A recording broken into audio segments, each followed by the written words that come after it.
Langit Ukraina, radar aktif, rudal siaga, sistem pertahanan paling mahal di dunia berdiri berjajar. Namun di bawahnya, siluet tua, sayap lurus, suara mesin turbofan generasi lama. Itu bukan jet siluman, bukan generasi kelima, bukan platform futuristik. Itu adalah Sukhoi Su-25, pesawat yang pertama terbang di era Perang Dingin dan tetap beroperasi. Mengapa?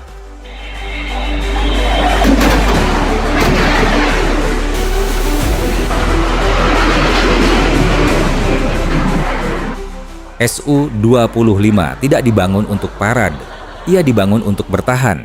Konsepnya sederhana, terbang rendah, masuk keras, keluar hidup, kokpit berlapis baja, sistem redundan, mesin dipisah jarak aman. Ini bukan kebetulan, ini doktrin. Uni Soviet tidak mendesain pesawat untuk perang singkat, mereka mendesain untuk perang panjang. Dan disinilah perbedaan filosofi mulai terlihat. Barat fokus pada dominasi udara total. Rusia fokus pada survivabilitas dalam kondisi terburuk. Su-25 adalah simbol itu. Bukan indah, bukan elegan, tapi keras.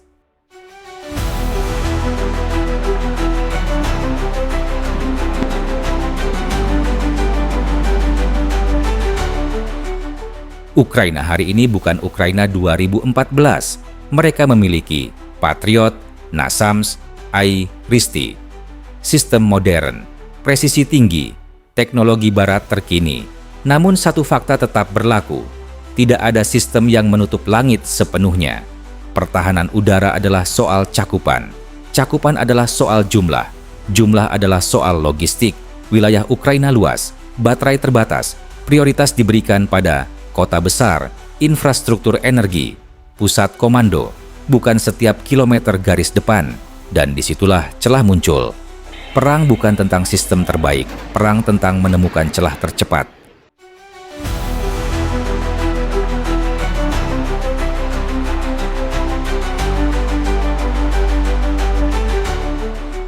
Su-25 tidak lagi menyerang seperti tahun 1980. Ia beradaptasi, love attack, roket dilepas dari jarak lebih jauh. Profil masuk cepat, keluar cepat, risiko tetap ada, kerugian terjadi, tetapi operasi terus berjalan. Kenapa? Karena dalam perang atrisi, kuantitas memiliki nilai. Jet generasi terbaru mahal, Su-25 tersedia, dan bisa diterbangkan sekarang, bukan 5 tahun lagi.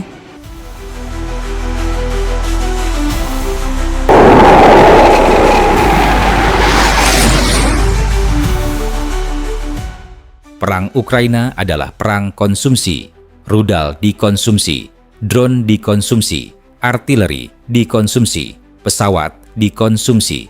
Setiap sistem punya biaya, setiap intersepsi punya harga. Menggunakan rudal bernilai jutaan dolar untuk target taktis bernilai lebih rendah bukan keputusan sederhana. Pertahanan udara harus memilih, dan ketika memilih, sesuatu dibiarkan lewat. Itulah hukum perang modern, bukan soal sempurna, soal prioritas.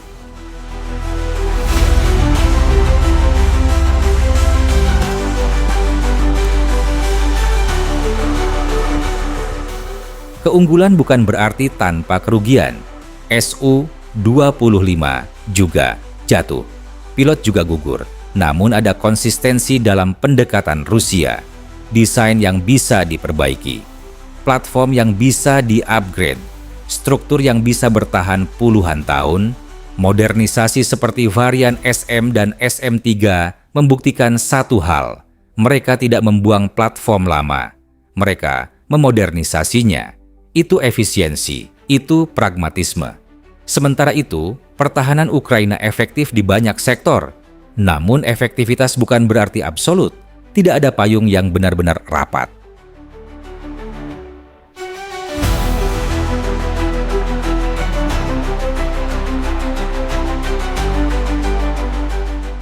Apa yang kita pelajari?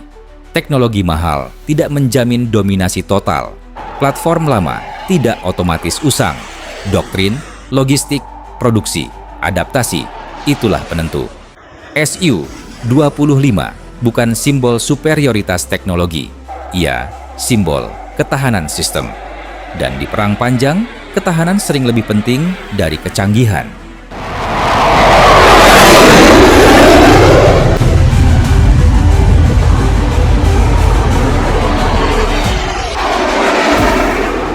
Langit Ukraina memberi satu pelajaran penting. Perang modern bukan tentang siapa yang paling mahal, bukan siapa yang paling baru, bukan siapa yang paling sering dipuji. Perang adalah tentang daya tahan, adaptasi, logistik, dan keputusan di bawah tekanan. Su-25 terbang bukan karena ia sempurna. Sistem pertahanan modern bekerja bukan karena ia tak tertembus. Keduanya punya celah, keduanya punya batas. Dan di antara celah itu, sejarah sedang ditulis. Pertanyaannya bukan siapa yang lebih hebat. Pertanyaannya adalah apa yang sebenarnya sedang berubah dalam wajah peperangan modern. Apakah masa depan milik drone? Apakah pesawat berawak akan semakin tergeser? Apakah pertahanan udara akan selalu selangkah di belakang taktik baru? Kita tidak sedang menonton pertandingan, kita sedang menyaksikan evolusi militer global secara real time.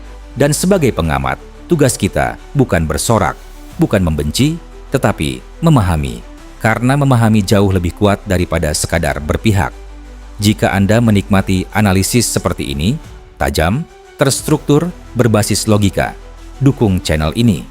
Subscribe, aktifkan notifikasi. Bagikan ke rekan yang juga tertarik pada dinamika militer dan geopolitik. Semakin banyak yang berpikir kritis, semakin sehat diskusinya. Video ini dibuat untuk tujuan edukasi dan analisis. Seluruh pembahasan bersifat informatif dan tidak dimaksudkan untuk mempromosikan konflik atau mendukung tindakan kekerasan dalam bentuk apapun. Kami tidak berpihak pada pihak manapun dalam konflik. Analisis didasarkan pada informasi terbuka dan dinamika militer yang dapat diamati. Perang selalu membawa konsekuensi kemanusiaan yang serius. Harapan terbaik tetaplah pada deeskalasi dan perdamaian. Karena pada akhirnya, teknologi boleh berkembang, strategi boleh berubah, namun nilai kehidupan manusia tetap tak tergantikan.